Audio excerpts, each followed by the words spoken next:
Cyber crime સેલે ગુસ્સી talk કેસના wanted આરોપીની ધરપકડ કરી છે. સાયબર ક્રાઇમ સેલે ગુસ્સી ટોકના કેસના વોન્ટેડ આરોપીની ધરપકડ કરી છે. મળી રહેલી માહિતી મુજબ આરોપી નિખિલ મકવાણા અને પ્રતિક મકવાણા છેલ્લા 9 મહિનાથી સાયબર ગુનામાં વોન્ટેડ હતા. સુરત પોલીસની ઝોન 3 એલસીબી અને ચોક બજાર પોલીસની સંયુક્ત ટીમે કાર્યવાહી હાથ ધરી હતી. પોલીસે બાતમીના આધારે કતારગામ ઉદયનગર ખાતે આવેલ સિદ્ધિ વિનાયક એપાર્ટમેન્ટમાંથી બંને આરોપીને ઝડપી પાડ્યા. આરોપીઓ પાસેથી પોલીસે રૂપિયા 3,08,500નો મુદ્દામાલ જપ્ત કર્યો. તપાસમાં ખુલ્યું કે પ્રતિક મકવાણા મિલન દરજી સાથે મળીને સાયબર फ्रॉडના कारस्थाનમાં ચરતો હતો. सूरत शहर के माननीय police commissioner Shri Anupam Gehlot sir जी की सूचना तहत शहर के अलग अलग केसेस में जितने भी वांटेड आरोपी हैं उनको रेगुलरली ट्रेस करना और उनको पकड़ने की सूचना दी। इसी अभियान के अंतर्गत हमें ये पता लगा कि चौक पुलिस स्टेशन विस्तार में सूरत साइबर क्राइम पुलिस स्टेशन के 2 आरोपी की मूवमेंट चल रही है। तो हमने डिटेल इन्वेस्टिगेशन किया, अलग अलग टीम बनाई और टेक्निकल एनालिसिस और ह्यूमन इंटेलिजेंस के अंतर्गत हमें पता लगा कि 2 आरोपी जो पिछले 9 महीने से वांटेड हैं, उनका यहाँ पे रेगुलर मूवमेंट हो रहा है। तो हमने उनको फिर डिटेन किया, एक टीम बनाई। उनको डिटेन करने के बाद हमें पता लगा कि इनकी कामगिरी इस तरह से है, ये जितने भी 2 आरोपी हैं, तो ये जितने भी भोले लोग होते हैं, गरीब लोग होते हैं, उनके नाम का अलग-अलग बैंक अकाउंट और फिर जो ये बैंक अकाउंट की किट्स जो होती हैं, वो कमीशन बेसिस पे आगे डमी अकाउंट तरीके जो साइबर फ्रॉडस्टर्स होते हैं, उनको प्रोवाइड करवाते हैं, जिससे कि यह होता है कि जितने भी साइबर क्राइम का पैसा है, वो इन अकाउंट्स में ट्रांसफ़र हो जाता है और ट्रांसफ़र होने के बाद इनका अकाउंट का ट्रेस नहीं हो पाता और इन अकाउंट से विड्रॉ हो जाता है।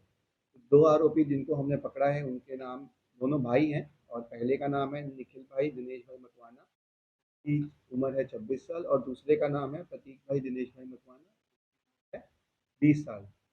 ये जो दोनों भाई हैं, ये लोन कंसल्टेंसी का काम करते हैं।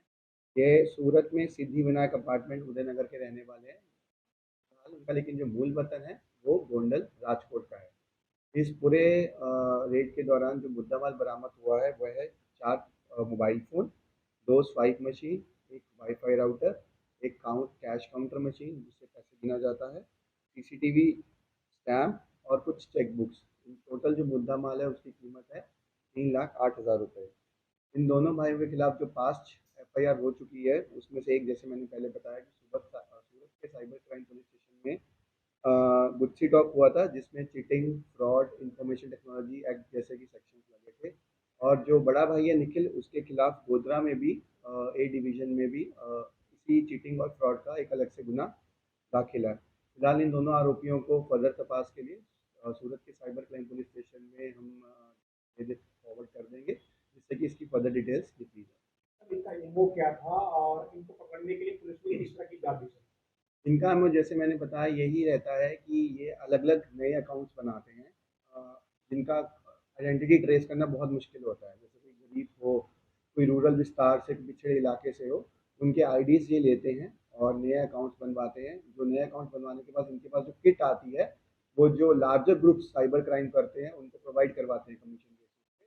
और फिर कमीशन बेसिस क्या होता है, जब उनको अकाउंट दे देते हैं, उसके बाद ये जितना भी साइबर क्राइम का जो पैसा एकत्रित होता है, वो बाइफरकेट हो जाता है इन छोटे-छोटे अमाउंट्स में, इन अकाउंट्स में, और फिर इन अकाउंट से एटीएम या फिर किसी ऑनलाइन ट्रांज़ैक्शन के वाया ये ट्रांसफ़र किए जाते हैं, जिससे इनका ट्रेस करना मुश्किल हो जाता है। अब तक कितने अकाउंट इन्होंने करे थे और कितने कमीशन?